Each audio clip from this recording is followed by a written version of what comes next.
Shri Ram Brahma Kumari Abu road में शांतिवन में अखिल भारतीय साधु संत महासम्मेलन हुआ, जिसमें विभिन्न प्रांतों से महामंडलेश्वर विद्वान जगतगुरु आए थे। वहाँ पर विषय रखा गया था कि रावण प्रतिवर्ष जलाने पर भी क्यों नहीं मरता।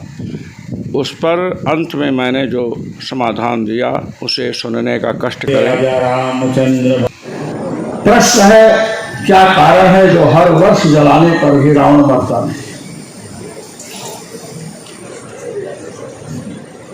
अब रावण क्या है, हमें इस बात को समझना चाहिए।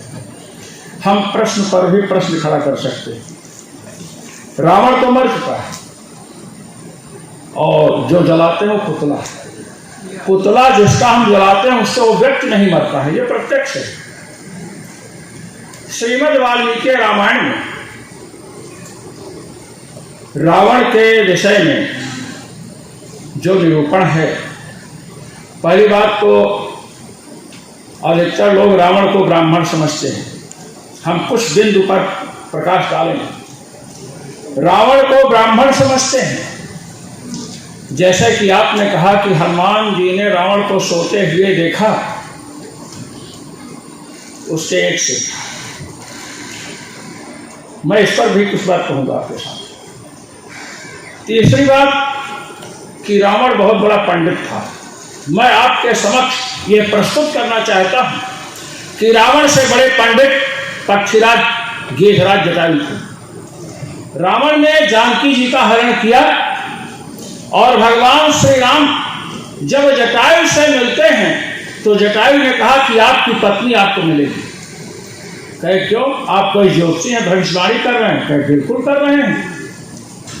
रावण विद्वान है, किंतु रावण भूल कर बैठा है। विंद नाम मुहूर्तो सौ सीताम हरति रावण। रावण ने आपकी पत्नी जानकी जी का जब हरण किया है उस समय विंद नाम का मुहूर्त था, और विंद नाम के मुहूर्त में चुराई गई वस्तु जिसकी वस्तु उसे लौटानी पड़ती है, इसलिए जानकी जी मिलेंगी। इसलिए ज्योतिष का ज्ञान पक्षराज जटायु का रावण से अधिक था। दूसरी बात, जो आजकल फेसबुकिया पंडित हैं, जो रावण को ब्राह्मण समझते हैं, जिस समय ये वाल्मीकि रामायण सुंदरकांड में जानकी जी के समक्ष जब रावण पहुंचा है तो जानकी जी ने कहा कि तुमने हमारा हरण किया, ये अधर्म का कार्य तुमने किया है। तो रावण कहता है कि मैंने कोई अधर्म नहीं किया, क्योंकि मैं राक्षस हूं। स्वधर्मो रक्षसाम भी, ये रावण का वाक्य है। स्वधर्म, दूसरे की स्त्री का हरण करना ये राक्षसों का धर्म होता है, अधर्म मैंने नहीं किया।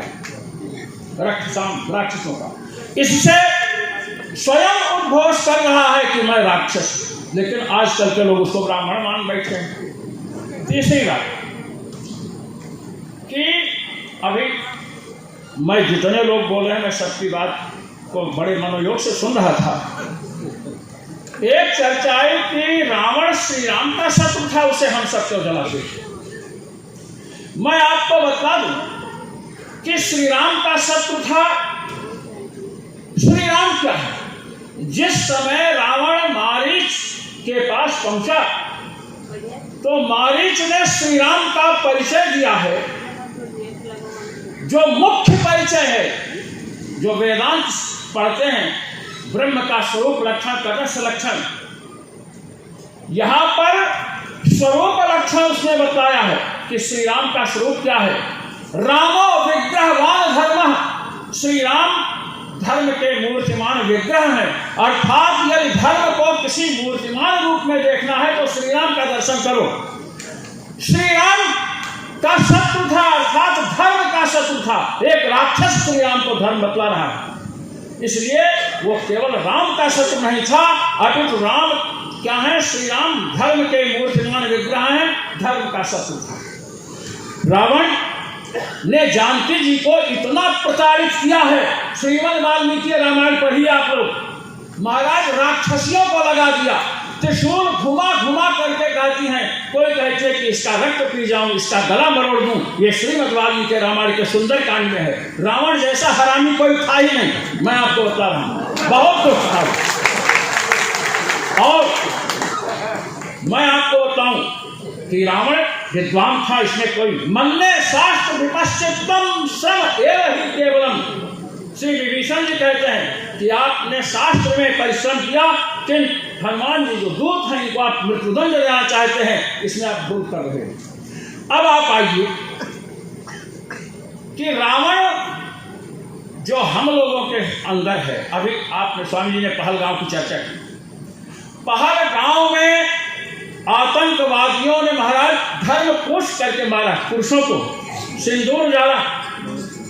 रावण ने इतनी अबलाओं का, चाहे ब्राह्मण बच्चियां हो, क्षत्रिय कन्याएं हो, जो भी कन्या दिखती थी महाराज सबको पकड़ करके ले जाता था, पत्नियों तक को पकड़ करके ले जाता था। सबने साथ लिया है उसको, रावण को, इतना बड़ा अत्याचारी था। तो रावण को यदि मारना है तो रावण का स्वरूप तो एक सामने है ही। श्रीमद् वाल्मीकि रामायण में महाराज जी, स्वामी जी, अध्यात्म पर व्याख्या की गई। श्री हनुमान जी महाराज जब लंका की ओर प्रस्थान करते हैं तो श्री वाल्मीकि महर्षि लिखते हैं, ततो रावण नीतायाः सीतायाः शत्रुकर्षणः ये पदमन्वेष्टुं चारणाचरिते पथि। ये ततो रावण नीतायाः, रावण के द्वारा जानकी जी ले जाई गई हैं। रावण क्या है? जो संस्कृत व्याकरण पढ़े होंगे, रु शब्दे धातु है।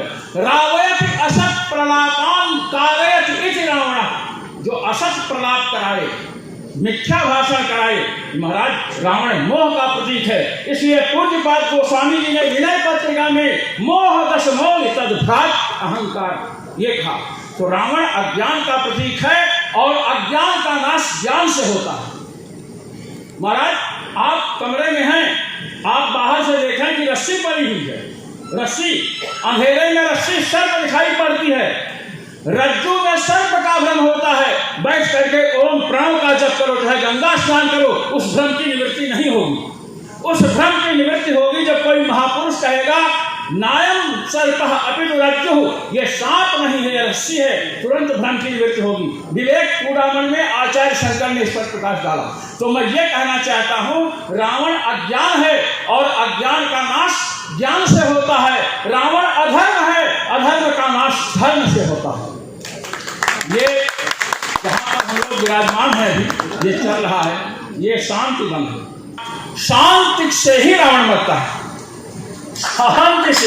महाराज जब क्रोध ने चैलेंज किया महाराज सबको, क्रोध ने कि हमसे कौन लड़ेगा, तो ज्ञान से जब कहा गया कि लड़ोगे, तो ज्ञान ने कहा हम नहीं लड़ेंगे क्रोध से। क्रोध से लड़ने के लिए एक लड़की खड़ी, मैं ये बता रहा हूं, नारी शक्ति, और उसे कहते हैं महाराज क्षमा। नारियों की चर्चा आई। श्रीमद् वाल्मीकि रामायण विश्व का आदि काव्य है वेदों के बाद, और रामायण में किसके चरित्र की प्रधानता है आप लोग जानते हैं? बताइए किसके चरित्र की प्रधानता है? राम जी के ना? नहीं, श्रीमद् वाल्मीकि रामायण में रामचरित्र की प्रधानता नहीं है। जब 24,000 श्लोकों का वाल्मीकि रामायण महर्षि वाल्मीकि के समक्ष समस्त विद्वत समाज में रखा गया, तो पूछा गया इसमें किसके चरित्र की प्रधानता है?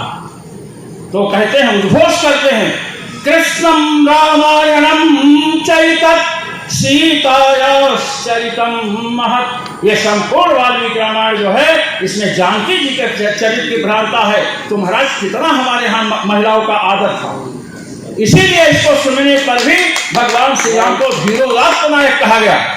अब इसको नारी काव्य भी कहते हैं। और आपके द्वारा, आपके इसमें भारत में नारियों का कितना सम्मान था। जटायु जी पक्षी है ना, जब विदेशी आक्रांता रावण जानकी जी का हरण करके ले चला, तो यहाँ के पक्षियों में अधम पक्षी आमिष भोगी गीध को भी यहाँ की महिलाओं के सम्मान का पता है। महाराज सर्वस्व बलिदान कर दिया, प्राणोत्सर्ग कर दिया, और जीते जी जानकी जी को ले जाने नहीं दिया। इसलिए आप सब ब्रह्मा कुमारी के जो भाई हैं, बहन हैं, मैं सबको धन्यवाद धन्यवाद देता हूँ, साधुवाद देता हूँ कि आपने ये कुंभ स्थापित कर दिया। इसके द्वारा सब लोग लाभान्वित हुए, हम लोग गर्व का अनुभव करते हैं और आप सबको साधुवाद देते हैं, धन्यवाद देते हैं और संत महात्माओं का प्रतिनिधित्व करते हुए आशीष देते हैं। जय श्री राम।